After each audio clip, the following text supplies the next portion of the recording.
ጋይስ በህይወታችን ቀላል ነገሮችን የምናደርግ ከሆነ መጨረሻ ላይ በጣም ከባድ ዋጋ እንከፍላለን ማለት ነው በህይወታችን። አንዲት ዘማሪ ወፍ ነበረች እና አንድ ገበሬ አለ እሱ አካባቢ ደግሞ የሚኖር ማለት ነው። አንድ ቀን ፔስታል ሙሉ ትላትል ይዞ ወደ ገበያ እየሄደ ያለ መንገድ ላይ ተገናኙ። ዘማሪቱ ወፍም ምንድን ነው ያስከው ብላ ስትጠይቀው ትላትሎች እንደያዘና በወፍ ላባ ሊቀይር ወደ ገበያ እየሄደ መሆኑን ነገራት ማለት ነው። ዘማሪቱ ወፍም ምንም ሳታመነታ በቂ የሆኑ ትላትሎችን የምትሰጠኝ ከሆነ እኔ አንድ ላባ ከራሴ ላይ ሰጥሃለሁ አለችው። እና ገበሬውም ተስማምቶ የያዘውን ትላትል ሰጣትና የሚፈልገውን አንድ ላባ መርጦ ወሰደ ማለት ነው። እና ገበሬው ገበያ መሄድ ሳይጠበቅበት ትላትሎችን እያያዘ ከሷ ጋር ላባ መውሰድ ጀመረ ማለት ነው። ልውውጡ ቀጠለ ማለት ነው። እሷ ሳትበር ሳትለፋ ትላትል ይመጣላታል፣ ላባዋን እየሰጠች ለሱ በትላትል ትቀይረዋለች ማለት ነው። እና መጨረሻ ላይ እንዲህ ሲወሰድ እያለ እየወሰደ እያለ መጨረሻ ላይ ላባዋ አለቀ እና ባዶ ቀረች ማለት ነው። ከዛ ልውውጡ ቆመ፣ የገበያው ልውውጥ ቆመ ማለት ነው።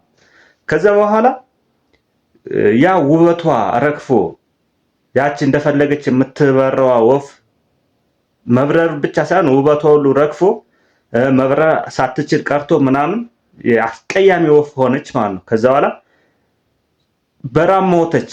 ለምን?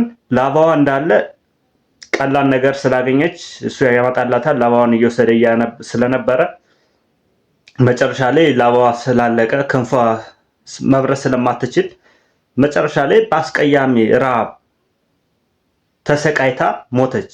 ይህ ሁሉ የሆነው ያን ቀላል ነገር ስላገኘች እዚሁ ዛፍ ላይ ሆኜ ሳለፋ ሳልበር ትላትል ከመጣልኝ ከክንፌ አንዳንድ እየሰጠው እዚሁ ምን አስለፋኝ ብላ ነው እንግዲህ ክንፏን አራግፋ ባዶዋን ቀርታ አስቀያሚ ሆና በራብ ተሰቃይታ የሞተችው ማለት ነው። እኛም በህይወታችን አሁን ምቾት የሚሰጠንን ነገር እያደረግን አሁን ላይ ኮንፈርት ያለው ነገር እንደፈለግን እየተዝናናን ከጓደኞቻችን ጋር የተለያየ ነገር እያደረግን፣ ነገር ግን ይሄ ነገር እስከመች ድረስ ነው የሚቀጥለው?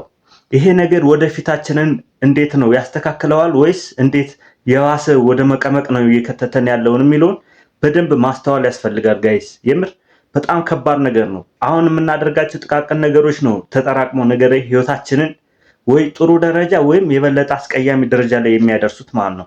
ስለዚህ ያውን የምታደርጉት ጥቃቅን ነገር ምቾት የሚሰጣችሁ ነገር መጨረሻ ላይ ህይወታችሁን እንዳያመሰቃቀለው በደንብ መጠንቀቅ አለባችሁ። እኔ ከዚህ ዘማሪዎች ብዙ ነገር ተምሬያለሁ።